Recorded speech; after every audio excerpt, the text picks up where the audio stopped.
So periods जेव्हा येतात तेव्हा हार्मोनल चेंजेसमुळे त्रास होऊ शकतात. हं. तर सगळ्यात जे कॉमन आहे ते म्हणजे पोटात दुखणं आणि ब्रेस्टमध्ये पेन होणं.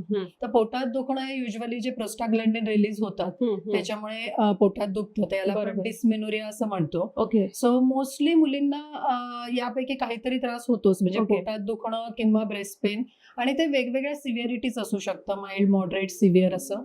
तर जेव्हा हे पेन खूप जास्त प्रमाणामध्ये होतं आणि वाढत जातं, म्हणजे प्रत्येक पिरियडला ते वाढत जातं. So that is called as progressive dysmenorrhoea, की जे ज्याच्यासाठी मग डॉक्टरांना कन्सल्ट करणं गरजेचं असतं. ओके. बऱ्याच मुलींना पेन रिलीफसाठी गोळ्या घ्यायला लागतात. बरोबर आहे. And most of the time ते हेजिटेट करतात की गोळ्या घेऊ का नको, आणि शक्यतो ते टाळतात. तर असं काहीच नाहीये, ते सेफली गोळ्या घेऊ शकतात. त्याला अँटीस्पाझमोडिक मेडिकेशन्स आपण देतो, जसं की पॅरासिटामॉल आणि डायसायक्लोमिन असं कॉम्बिनेशन देतो. आणि जास्त त्रास होत असेल तर त्यांनी गोळ्या नक्की घ्याव्या. Plus hot water bag application पण ते करू शकतात. आणि एक्झरसाइज जर जमत असेल तर करा, तर त्यांनी पण पेन रिलीफ व्हायला मदत होते. ओके. सो असं आहे का की जनरली पिरियड्सची जेव्हा सुरुवात होते, म्हणजे मेनार्की आपण जे म्हणतो, त्यावेळेला हे जरा थोडेसे पेन किंवा जे काय डिस्कम्फर्ट होतं ते जास्ती होतं आणि नंतर ते मग नॉर्मलाइज व्हायला लागतं? असं तसं काही पॅटर्न नाही आहे. तर प्रत्येक मुलीनुसार ते व्हेरिएशन होतं. तर काही मुलींना सुरुवातीला काहीच त्रास नसतो आणि मग हळूहळू तो व्हायला लागतो. पण खूप, जसं मी आता म्हणलं, की प्रोग्रेसिव्ह डिस्मेनोरिया असेल तर एक सोनोग्राफी करून दुसरी काही पॅथॉलॉजी आहे का, जसं की फायब्रॉइड, एंडोमेट्रिओसिस, हे एकदा चेक करून घेणं गरजेचं असतं. ओके. सो असा काही स्पेसिफिक पॅटर्न नाहीये, पण मोस्टली पिरियड चालू झाल्या म्हणजे मेनार्कीला लागून हे सिम्पटम्स यायला सुरुवात होते. आणि असं पण आहे की जनरली मी माझ्या फ्रेंड्स मध्ये बघितलेलं आहे की की पिरियड्स त्यांच्या मुलींना जेव्हा पिरियडची सुरुवात झालेली आहे मेनार्की, तेव्हा थोडंसं रेग्युलराइज व्हायला वेळ लागतो. म्हणजे अगदी एव्हरी मंथ येतच नाही, but then they get worried about it. तर हे वरीसम आहे का? नाही, निश्चितच नाही आहे. कारण इतके दिवस, म्हणजे आता जेव्हा पिरियड्स चालू होतात तेव्हा ब्रेन कडनं ओव्हरीला सिग्नल मिळतात की नाही, आता तू तुझं काम चालू कर. तर एकदम ते नॉर्मलाइज नाही होऊ शकत, तर त्याला थोडा वेळ लागतो. हार्मोन्स रक्तामध्ये यायला लागतात आणि मग त्यानुसार ते स्मूथ व्हायला थोडासा वेळ लागणार. सुरुवातीला पिरियड इरेग्युलर असणार, कदाचित महिने पिरियड येणार नाहीत, कधी कमी फ्लो होऊ शकतो.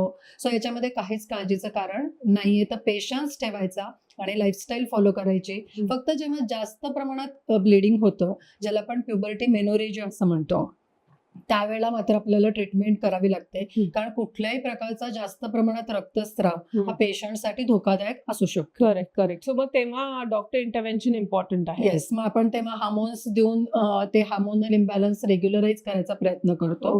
आणि समहाऊ आपल्याला तो ब्लड फ्लो बंद करायचा असतो. ओके. बेसिकली थोडी ग्रॅज्युअल आणि नॅचरल प्रोसेसेस आहेत. फक्त काही पॉइंटर्स जे तुम्ही आता सांगितले ते थोडंसं आपल्याला चेक करावं लागतं, just to keep in mind की बाबा अननॅचरल नाहीये. करेक्ट. सो इनफॅक्ट पूर्वी खूप वाटायचं की औषधं घेतलीच नाही पाहिजे, पोट दुखायचं, कितीतरी अशा माझ्या मैत्रिणीने सहन करायच्या आणि औषधच घेत नाहीत, कारण असं त्यांना वाटतं की ते हार्मफुल आहे. तो अकॉर्डिंग टू यू की चालू शकतं? मी पेशंटला तेच सांगते की खूप जास्त जर त्रास होत असेल तर सहन करायची काहीच गरज नाही. कारण जास्त जर पेन होत असेल तर that will hamper your day to day activity.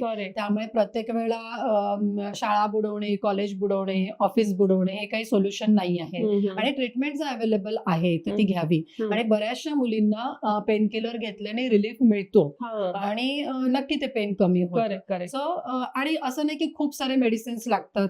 एखाद्या मेडिसिननी सुद्धा, म्हणजे एका डोजनी सुद्धा पेन कमी होतं. आणि मग नंतर ते लाईफस्टाईलचा खूप जास्त रोल आहे.